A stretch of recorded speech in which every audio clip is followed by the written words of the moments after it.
Yo, what is up everybody, and today I hope you guys are doing a amazing day, because new patch notes just dropped literally today. So we are really early. Actually, we're doing pretty good at keeping consistent note of patch notes. So the patch notes we have here today is Descendant patch notes 1.3.19. These are just some regular rebalance fixes and improvements that they've been doing inside the game.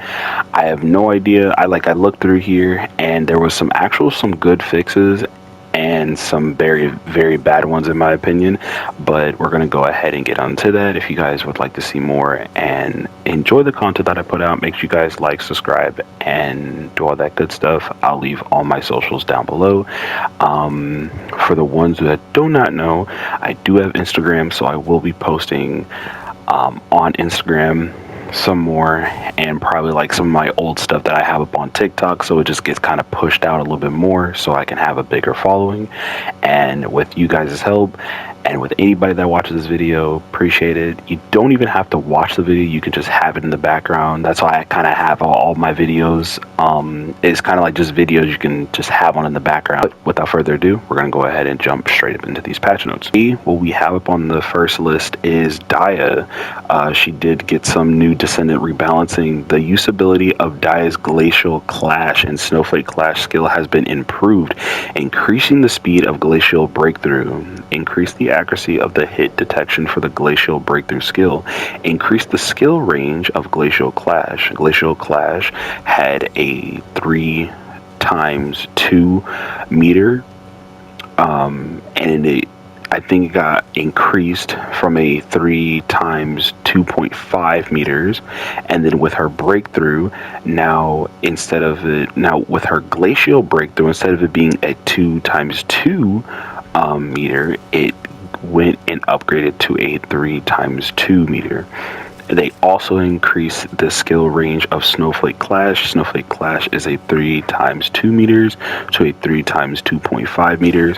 Glacial Clash is the same exact thing, with a 2 times 2 meter to a 3 times 2 meter. They also slightly adjusted the time window for chaining other skills or actions as a combo after Glacial Breakthrough is active. Increase the duration of Dia's Ice Wall effect from 5 to 10 seconds, so she can have that barrier effect a little bit longer. They also increase the duration of movement speed, and they also increase the movement speed of Glacial Breakthrough from a 1.0 to a 1.5 seconds. They also changed the cooldown of Dia's Avalanche skill from 60 to 40 seconds, so you get it back a little bit faster. The improvement to the Avalanche skill cooldown is scheduled to be applied in the patch 1.3.20, which is the next patch note. They also changed the usability of Dia's Froststorm skill. It is now possible to rotate left and right before firing a Frozen Spear. The movement speed of the Frozen Spear of the Frost Bloom skill of Dia's Transcendent module, Blooming Ecstasy, has been increased. The usability of the Frost Bloom skill of Dia's Transcendent module, Blooming Ecstasy, and Glacial Wedge skill of the Chill brand have been improved. It is now possible to aim using the L stick on the controller to aim her skills. On our second page of the patch note, we have Glay's Descendant improvements. They've adjusted the performance of Rampage skill on the Transcendent module, Blood and Iron, and improved its functionality. They also increased the consumption of custom resource Power of Life from 30 to 50. Skill effects, they nerfed her damage by 0.0% to 3264.8%. They also lowered down the range from an 18 meter times 18 meters to a 15.0 meters for her frontal area. For her max expandable range, getting nerfed by from 200% to 150% for her Power of Life. Functionality improvements modified so that the Rampage skill can no longer pass through walls. Improves that other actions can be performed more quickly while using Rampage, modified to allow rotation while using the Rampage skill. With the director's comments, they said that Glazed Blood and Iron build has been performing beyond its intended scope to the extent that it could. Accordingly, we have adjusted to overall performance. We will also implement usability improvements following this patch. They will continue to closely monitor feedback and in-game data. If they determine that the adjustments have been resulted in a greater performance decrease than intended, it says in consideration of the time and resources into Glazed Blood and Iron, they'll be providing some validation process to deliver for the high quality stuff. And they gave us kind of like some compensation for it. They said that as of above, improvements that may affect the leaderboard for Glade and Ultimate Glade scheduled to be reset around February the 12th, so which is about actually today. Content improvements added guide information that enables checking the rewards the moment you obtain them from the Dimensional Stone and breach tracking. For the equipment, ultimate weapon Eye of the Typhoon increase the base stats of the weapon. This is only tailored to level 100 weapons. So they increased the firearm attack from 10,999 to 13,364. For the electric damage, they increased it by 5,695 to 6,919. They also increased the additional damage of Storm Mode. So for the level 1 effect from before, you get a 77% of Storm Mode damage. Now they buffed it to 124%. For level 2, it was 98%. Now they buffed it to 155. From a level 3, it was 123%. And buffed again 194%. For a level 4, it was 156% to 242%, which is a big increase. For the final level, for level 5, they had it before at 195% and increased it by 303%. They also increased the enemy detection range of the Typhoon mode.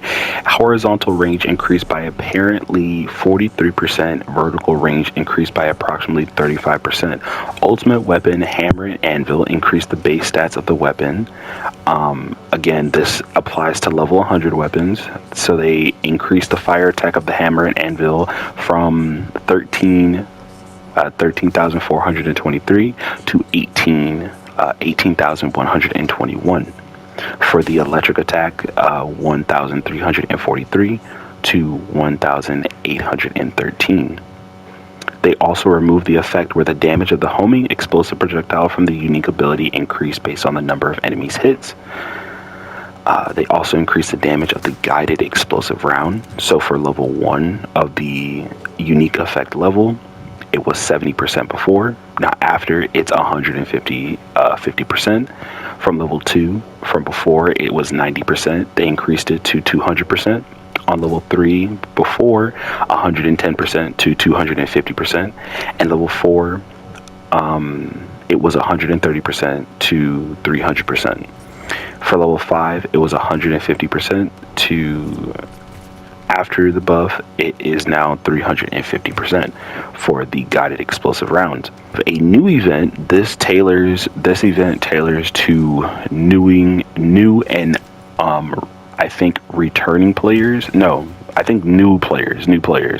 So anybody, I think below master rank 10, maybe higher, I think that just started the game, can obtain this.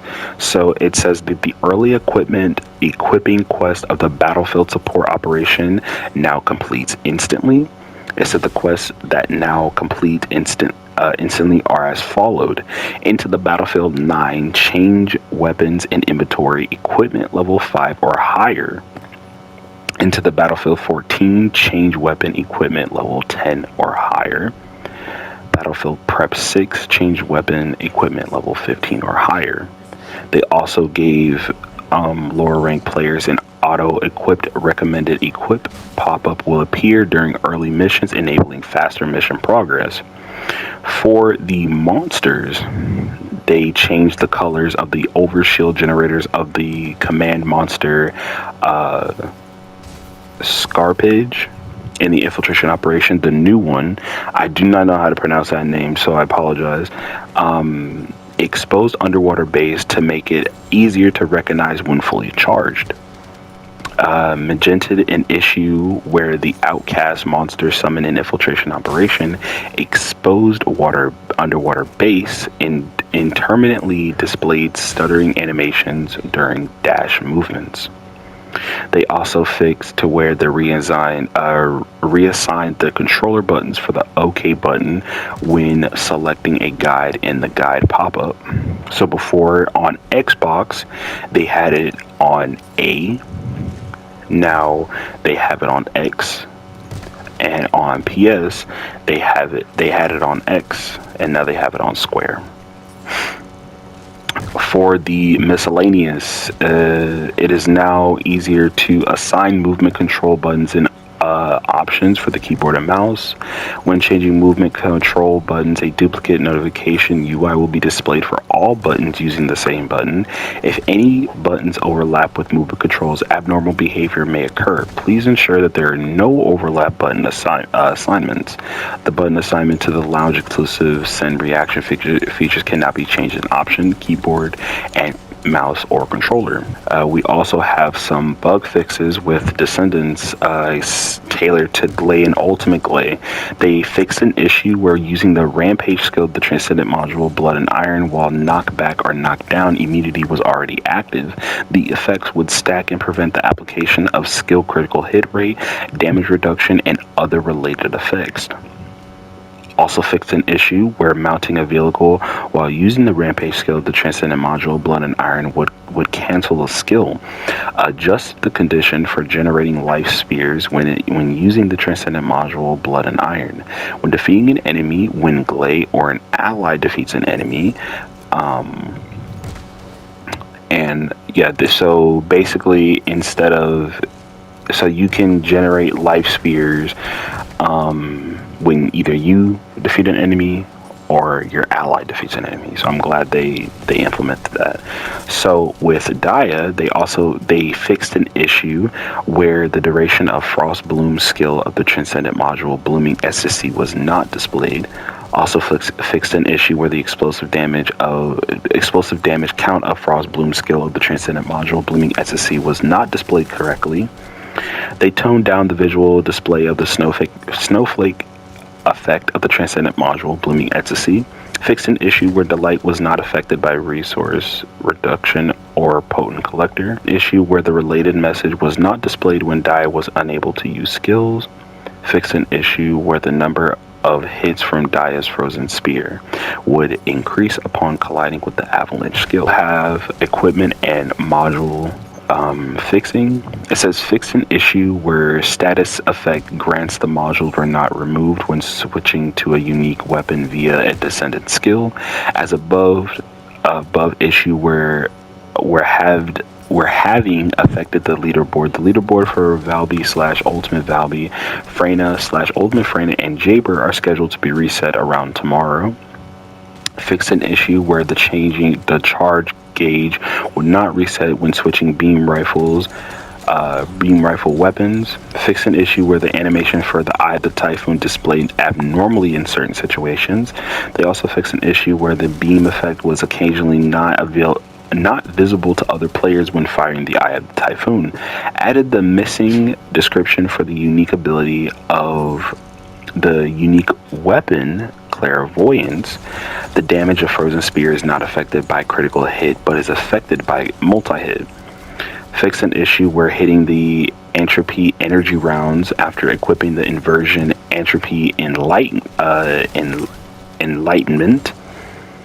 occasionally accumulated stacks multiple times. They also fixed an issue where Transcendent modules would occasionally fail to equip when equipping recommended modules. For content-wise, we have fixed an issue where after completing the vehicle research, attached items within the mail were not displayed when claiming via the companion app. Fix an issue where players could not complete quests involving listening to radio communication or specific quests for firm resolve was in progress. Fix an issue where the anti-void shield doors in the medium-sized facility zone on the void vessel had higher HP than intended. Also fix an issue where the upper body of the NPC Daya, who appeared in this Season 3, Episode 3 main quest, appeared detached in certain situations. Also fix an issue where players with Mastery Rank 12 could not participate in battlefield support operation events. Other players who met the participation requirements were not able to join battlefield support operation due to the issue can now also participate. Fix an issue where the unlock condition for implant module settings was set to the quest that could not be progressed. Moving on, we have some issues with the monsters. Fix an issue with the HP and defense of the commander monster underwater base Daya in Season 3, Episode 3 main quest. Real and fake was set lower than intended, resulting in shorter battle time. Fix an issue where the commander monster Scarphage in infiltration operation exposed underwater base did not move to the center of the battle area during phase transitions. Fix an issue where the Descendant skill projectiles were blocked when the commander monster at the end of infiltration operation for the exposed underwater base was immune skills during phase transition.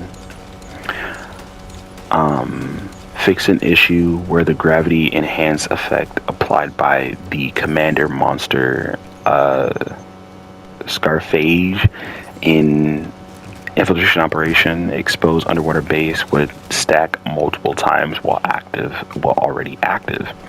Also fix an issue where the red lines were visible on the protective shield of the crystal spawned by the Infernal Walker in the Void Intercept Battle Challenge. Also fix an issue with some Vulgus roaming the battlefield appear transparent while patrolling. We had Ghost Vulgus around around the game in TFD. They just fixed some UI stuff. It's like some miscellaneous things, and I think that is about it for everything. Alright, I think that will probably conclude the video. We had some pretty good changes up in there.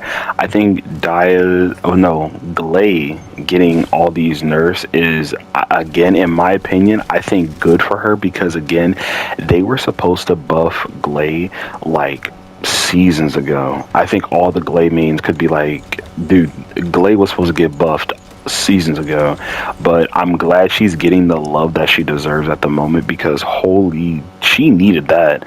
I'm glad they fixed up some stuff with Blood and Iron because I was trying to make some builds with Blood and Iron and it just was not working.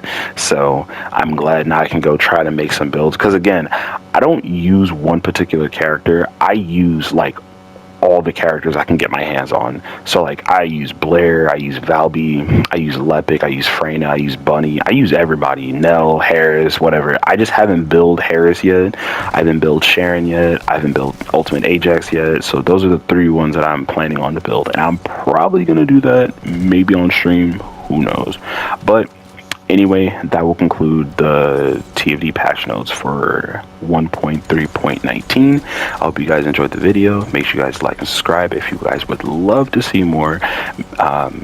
Make sure you guys share with your buddies and do all that cool jazz. And without further ado, make sure you guys drink some water. Maybe go say hello to your friend, check up on them, and we will see you guys in the next one. Peace.